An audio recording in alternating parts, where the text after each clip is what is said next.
যদি বৈশাখ মাসে আপনার বাড়িতে এই 9টি প্রাণী আসে তবে বুঝবেন আপনি ধনী হতে চলেছেন। বৈশাখ মাসে হঠাৎ যদি দেখেন আপনার বাড়ির উঠোনে বা বারান্দায় একের পর এক অদ্ভুত কিছু প্রাণী ঘোরাফেরা করছে, তবে সেটা কেবল কাকতালীয় নয়। বাস্তুশাস্ত্র বলছে এই 9টি প্রাণী যদি বৈশাখ মাসে আপনার আশেপাশে দেখা দেয় তবে বুঝে নিন লক্ষ্মীর আশীর্বাদ আপনার দোরগোড়ায় এসে দাঁড়িয়েছে। আপনি হয়তো জানেনই না ধনী হওয়ার লক্ষণগুলো ঠিক আপনার চোখের সামনেই ঘটছে। কোন কোন প্রাণী আর কেনই বা এগুলোকে ধন সমৃদ্ধির সংকেত বলা হয়? চলুন জেনে নিই কোন কোন প্রাণীর আগমন আপনার জীবনে শুভ সময়ের বার্তা নিয়ে আসতে পারে এবং এর পেছনের কারণ ও বিশ্বাসগুলি কি কি। তবে তার আগে যদি আপনি চান যে লক্ষ্মী মাতার আশীর্বাদ আপনার উপর অক্ষুণ্ণ থাকুক, তাহলে এই ভিডিওটি লাইক করুন এবং চ্যানেলটি সাবস্ক্রাইব করুন এবং মন্তব্য বক্সে জয় মা লক্ষ্মী অবশ্যই লিখুন। এবার দেখুন এক এক করে পুরো 9টি প্রাণী। 1. প্রজাপতি। প্রজাপতির আগমনকে শুভ সংকেত হিসাবে মনে করা হয়। বিশেষ করে সোনালী এবং বিভিন্ন রঙের প্রজাপতি দেখা অত্যন্ত সৌভাগ্যের প্রতীক।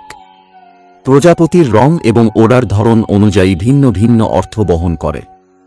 যদি আপনি আপনার বাড়ির বাগানে বা আশেপাশে রঙিন প্রজাপতি উঠতে দেখেন তাহলে তা জীবনে নতুন আশা, সুখ এবং আনন্দের আগমনের সংকেত দেয়। সোনালী প্রজাপতি বিশেষভাবে ঐশ্বর্য ও সৌভাগ্যের প্রতীক। এটি ইঙ্গিত দেয় যে আপনার জীবনে নতুন সুযোগ ও সাফল্যের দ্বার খুলতে চলেছে। প্রজাপতির জীবনচক্র আমাদের জীবনের পরিবর্তন এবং নতুন শুরুর প্রতীক। এটি যেমন সূর্যপোকা থেকে প্রজাপতিতে রূপান্তরিত হয়, তেমনি জীবনে যদি আপনি কঠিন সময় পার করে থাকেন তবে খুব শিগগিরই আপনার জীবনে নতুন আশার আলো ফুটে উঠবে। 2. টিকটিকি। অনেকেই টিকটিকিকে অশুভ বলে মনে করলেও প্রকৃতপক্ষে এটি লক্ষ্মীর প্রতীক। হিন্দু ধর্মে বিশ্বাস করা হয় যে টিকটিকি যদি বাড়ির দেওয়ালে বা ছাদে দেখা যায় তবে তা সমৃদ্ধি এবং সুখের বার্তা বহন করে। বিশেষত যদি আপনি একসাথে 3টি টিকটিকি দেখতে পান তাহলে তা বিশেষ শুভ সংকেত। এটি বোঝায় যে আপনার জীবনে খুব শিগগিরই বড় কোনো সুখবর আসতে চলেছে। নতুন বাড়িতে প্রবেশের সময় টিকটিকি দেখা শুভ লক্ষণ হিসাবে বিবেচিত হয়। এটি অর্থনৈতিক সমৃদ্ধি এবং পারিবারিক শান্তির প্রতীক। 3. ছুচুন্দর। ছুচুন্দর বা বাদুড় সাধারণত রাতের বেলা সক্রিয় হয় এবং এটি রহস্যময় প্রাণী হিসাবে পরিচিত। তবে এটি আপনার বাড়ির আশেপাশে উপস্থিত হলে অনেক সময় তা সৌভাগ্যের প্রতীক বলে মনে করা হয়। ছুচুন্দর সাধারণত সেই স্থানে আসে যেখানে ইতিবাচক শক্তির প্রবাহ বৃদ্ধি পায়।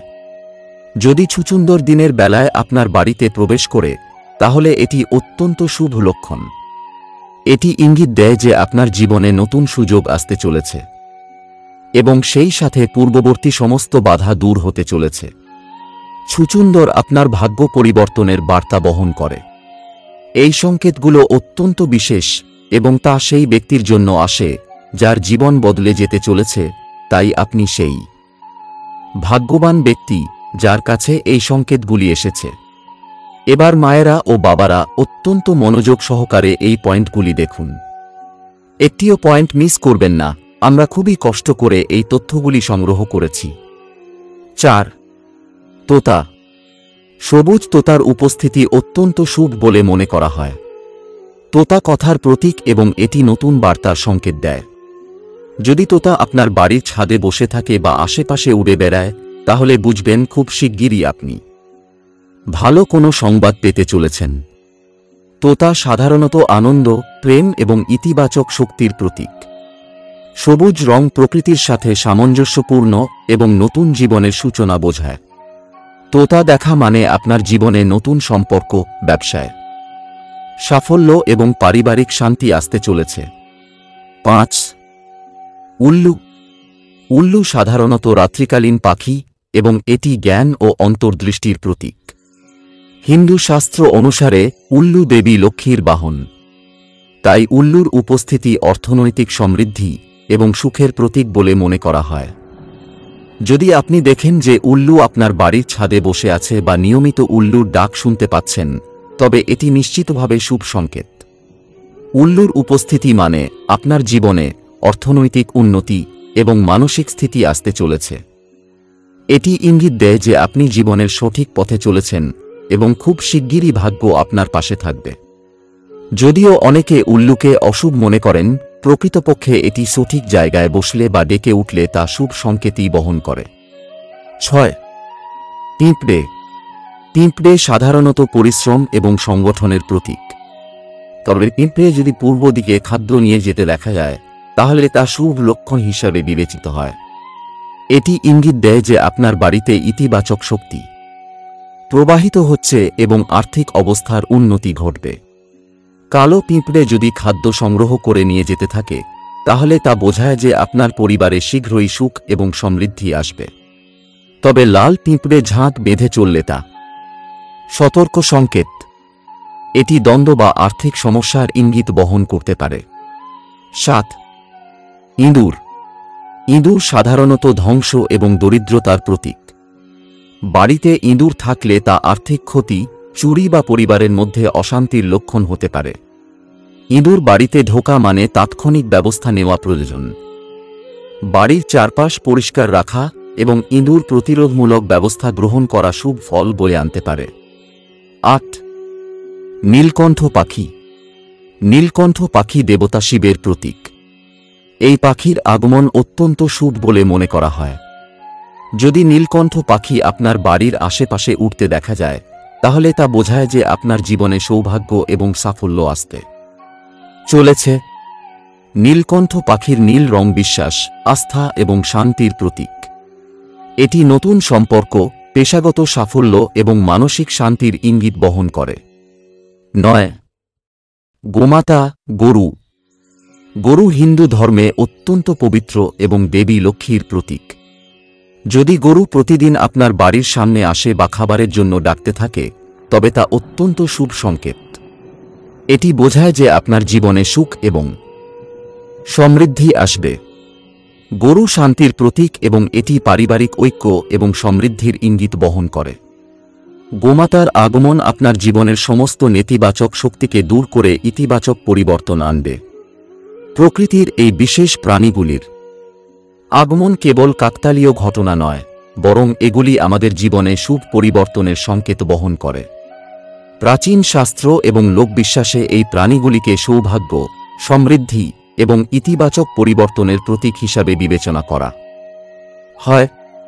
জীবনের কঠিন সময়ে এই প্রাণীগুলির উপস্থিতি আমাদের মনে আশার সঞ্চার করে এবং নতুন সম্ভাবনার দ্বার খুলে দেয়। তাই যদি আপনি এই প্রাণীগুলির মধ্যে যে কোনো একটি আপনার আশেপাশে দেখতে পান তাহলে আত্মবিশ্বাসী থাকুন এবং বিশ্বাস রাখুন যে আপনার জীবনে খুব শিগগিরই সুখ, সমৃদ্ধি এবং সাফল্যের দ্বার উন্মোচিত হতে চলেছে। প্রকৃতির এই আশীর্বাদকে আন্তরিকভাবে গ্রহণ করুন এবং জীবনের প্রতি নতুন দৃষ্টিভঙ্গি নিয়ে এগিয়ে চলুন।